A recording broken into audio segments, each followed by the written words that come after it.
साथियों, बहुत पहले मैंने एक आर्टिकल पढ़ा था, किसी बुक में आया करता था, मैगजीन में। उसमें उसका हेडिंग होता था हमारी बेड़ियाँ। तो साथियों, क्या है कि हम लोग बहुत बार ना बेड़ियाँ पहननी बहुत पसंद करते हैं, बंधन पसंद करते हैं बहुत ज़्यादा। रुकावटें, अड़चने, पत्थर, ये जो है हमें अच्छे लगते हैं। साथियों, आज का टॉपिक आप देख रहे हैं, बेटियों के लिए है, डॉटर्स के लिए है, खास तरीके से बड़ी होती बेटियों के लिए।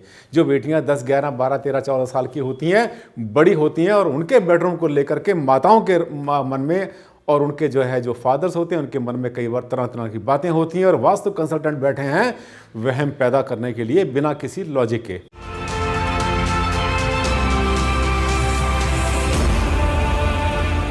नमस्कार साथियों, मेरा नाम है डॉक्टर आनंद भारद्वाज। आपने मुझे पहचान ले लिया होगा।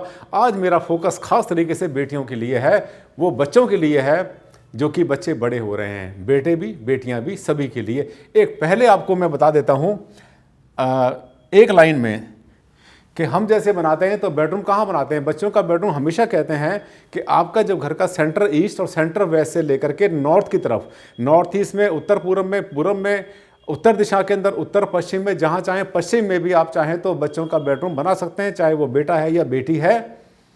और जो बड़े होते हैं घर के, जो मुखिया होते हैं, उनका कमरा हमेशा होना चाहिए साउथ वेस्ट में। हज़ारों वीडियो आपको मिल जाएंगी, सैकड़ों वीडियो तो इस पर मेरी बनी हुई है। साउथ वेस्ट, दक्षिण पश्चिम, जिसको कहते हैं नृत्य कोण, वहाँ पे रहना चाहिए घर के मुखिया को, बड़े लोगों को रहना चाहिए। और गेस्ट को आमतौर पे अगर कहीं जगह नहीं मिलती तो उनको नॉर्थ वेस्ट के बाद उत्तर पश्चिम की जगह अगर नहीं मिलती है तो गेस्ट का बेडरूम बनाते हैं हम साउथ ईस्ट में भी, दक्षिण पूर्व में। यहाँ तक कि किचन के ऊपर भी बना दिया करते हैं, टॉयलेट के ऊपर भी बना दिया करते हैं, क्योंकि गेस्ट ने तो आना है, 2-4 दिन रहना, चले जाना है। उसके लिए बहुत ज़्यादा सेंसिटिव होने की ज़रूरत नहीं है। अब मैं आता हूँ पॉइंट के ऊपर। मेरे पास ऐसे बहुत सारी मेल आती हैं, मेरे पास बहुत सारे ऐसे कमेंट्स आते हैं मेरे पास कि सर, आपने बताया था आप अपने बच्चों के रहने के लिए जो कमरा बनाते हैं वो उत्तर पश्चिम में, उत्तर दिशा में, पूर्व में, नॉर्थ ईस्ट में, जहाँ मर्जी बनाए, बहुत अच्छा होता है।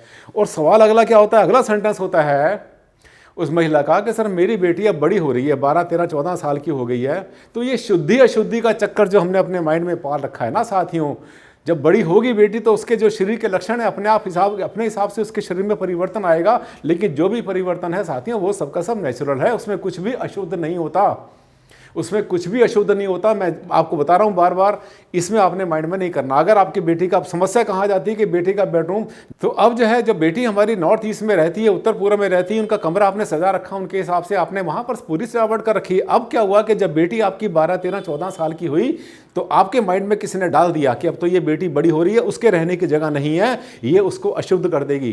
बिल्कुल मत सोचना ऐसा, बिल्कुल भी मत सोचना। प्रकृति का नियम और हमारे संसार का नियम है सबका सब। आप नॉर्थ ईस्ट में रखें, कोई समस्या नहीं। अब आती है बात बेटों की।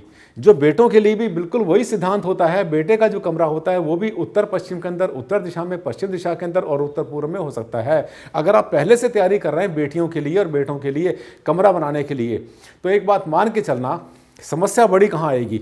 अब आपने क्या करना है कि जो आपका कमरा बनता है, मान लें कोई भी रूम आपने बनाया है, तो उसमें जो है रूम में ध्यान कर लेना आप कि जो भी आपका घर है, जैसे भी आपका प्लॉट है, जो भी आपने बना रखा है, उसमें आपका एक तरफ उत्तर दिशा होगी, एक तरफ आपकी होगी पूर्व दिशा, और एक तरफ होगी आपके दक्षिण, और इधर होगा आपका पश्चिम, जिसको कहते हैं वेस्ट।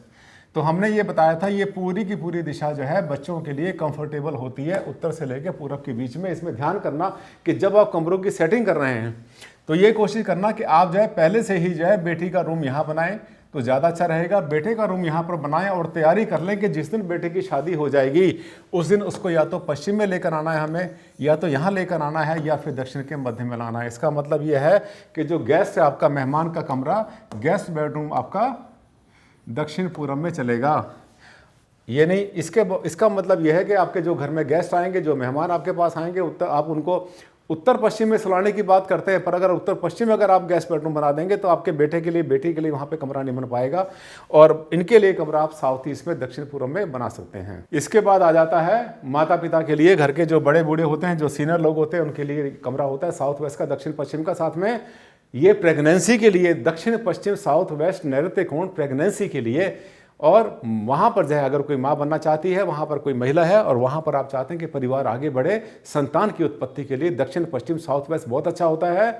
और यहाँ पर मिस कैरेज होने के चांसेस लगभग नहीं के बराबर होते हैं। तो मैंने क्या बताया, घर के मेंबर रहेंगे साउथ वेस्ट में, बेटा बेटी का कमरा रहेगा नॉर्थ ईस्ट में या नॉर्थ वेस्ट में, और नॉर्थ ईस्ट में बेटी रखने में कोई भी समस्या नहीं आती। मेहमान को रख सकते हैं आप दक्षिण पूरब में, चाहे उसके नीचे कुछ भी बना है या ऊपर कुछ भी बना है। साथियों, छोटे से वीडियो में मैंने आपको बहुत कुछ बता दिया। बेडरूम के बारे में तो मैंने आपको एक खास बात बता दी। साथियों, ऐसे होते हैं मेरे हर वीडियो, जिससे आपको मिलता है ज्ञान, और आपके मन में जो दुविधा होती है उसका मैं देता हूँ आपको देता हूँ हमेशा सलूशन। अगला वीडियो फिर ऐसे ही आपके सामने आएगा, कि नया टॉपिक लेकर आऊँगा मैं, जो मेरे माइंड में घूम रहा है, जिसके ऊपर डिमांड आ रही है बहुत ज़्यादा। तब तक के लिए दें आप मुझे इजाज़त। नमस्कार, धन्यवाद।